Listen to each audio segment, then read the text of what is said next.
तुमची चमकोगिरी आणि चमकेगिरी ही बंद करा असं वक्तव्य त्यांच्याकडून करण्यात आलेलं आहे। जे बोलायचं आहे ते तुमचे आणि आमचे पक्षप्रमुख बोलतील असं ट्विट संदीप देशपांडे यांनी केलेलं आहे आणि त्यांनी संजय राऊत यांच्यावर हल्लाबोल केलेला आहे।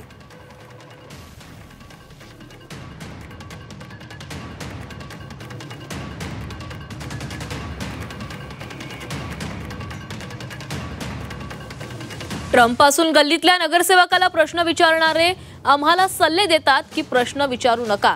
मग आमचाही सल्ला आहे की ताटातल्या चमच्यांनी ताटातच राहावं, बाहेर येऊ नये, घास भरवण्याचा प्रयत्न करू नये। जे बोलायचं आहे ते तुमचे आणि आमचे पक्षप्रमुख बोलतील। तुमची चमचेगिरी आणि चमकोगिरी बंद करा असं वक्तव्य त्यांच्याकडून करण्यात आलेलं आहे।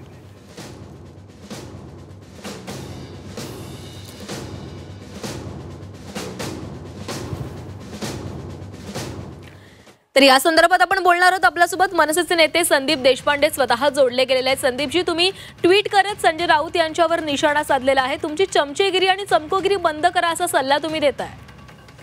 मुळात असं आहे की आम्हाला जे सांगताय की तुम्ही आम्हाला प्रश्न विचारायचे नाही, जे दिल्ली बसला गल्लीपर्यंत सगळ्यांना प्रश्न विचारतायत, तर माझा त्या चमच्यांना सल्ला आहे की त्यांनी ताटात राहावं, बाहेर येऊन घास भरवण्याचा प्रयत्न कोणाला करू नये।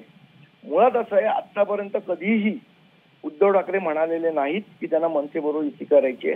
जे बोलतायत ते त्यांच्या आजूबाजूचे चमचे बोलतायत। जेव्हा त्यांना बोलायचं तेव्हा ते बोलतील, नाही तर लोकांनी चमचेगिरी करायची गरज नाहीये त्याच्यामध्ये।